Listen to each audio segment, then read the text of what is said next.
Legend Saravana ஸ்டோர்ஸின் Akshaya Tritiya offer சவரனுக்கு ரூபாய் 1000 தள்ளுபடி மே 12 வரை. தினம்தோறும் விளக்கேற்ற நல்ல எண்ணெய் இதயம் நல்லெண்ணெய்.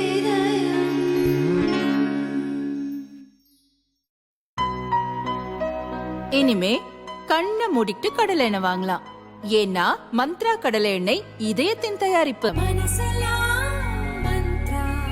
543 தொகுதிகளுக்கு 7 கட்டங்களாக லோக்சபா தேர்தல் நடைபெற்று வருகிறது. 102 தொகுதிகளுக்கு முதல் கட்ட தேர்தல் ஏப்ரல் 19ஆம் தேதியும், 88 தொகுதிகளுக்கு 2ஆம் கட்ட தேர்தல் ஏப்ரல் 26லும், 93 தொகுதிகளுக்கு மே 7இல் 3ஆம் கட்ட தேர்தலும் நடந்தது.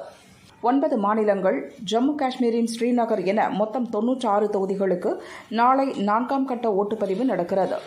4ஆம் கட்ட தேர்தலில் 1717 வேட்பாளர்கள் போட்டியிடுகிறார்கள். முக்கிய அரசியல் தலைவர்கள், அரசியல் வாரிசுகள் களத்தில் உள்ளனர்.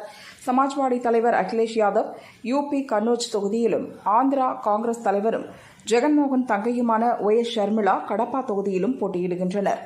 மேற்கு வங்கம் கிருஷ்ணா நகர் தொகுதியில் திரிணாமுல் காங்கிரஸ் வேட்பாளராக MP பதவியிலிருந்து தகுதி நீக்கம் செய்யப்பட்ட மஹூவா மொய்த்ரா களம் காண்கிறார். முன்னாள் கிரிக்கெட் வீரர் யூசுப் பதான் மேற்கு வங்கம் பஹரம்பூர் தொகுதியில் போட்டியிடுகிறார். லோக்சபா தேர்தலுடன் ஆந்திராவில் உள்ள 175 சட்டசபை தொகுதிகளுக்கும் நாளை தேர்தல் நடக்கிறது. ஒடிசாவின் 147 சட்டசபை தொகுதிகளில் முதல் கட்டமாக 28 தொகுதிகளுக்கு நாளை தேர்தல் நடக்க உள்ளன. ஓட்டுச்சாவடிகளுக்கு மின்னணு இயந்திரங்கள் கொண்டு செல்லப்பட்டு பலத்த பாதுகாப்பு போடப்பட்டுள்ளது. காலை 7 மணிக்கு தொடங்கி மாலை 6 மணி வரை ஓட்டுப்பதிவு நடைபெற உள்ளது.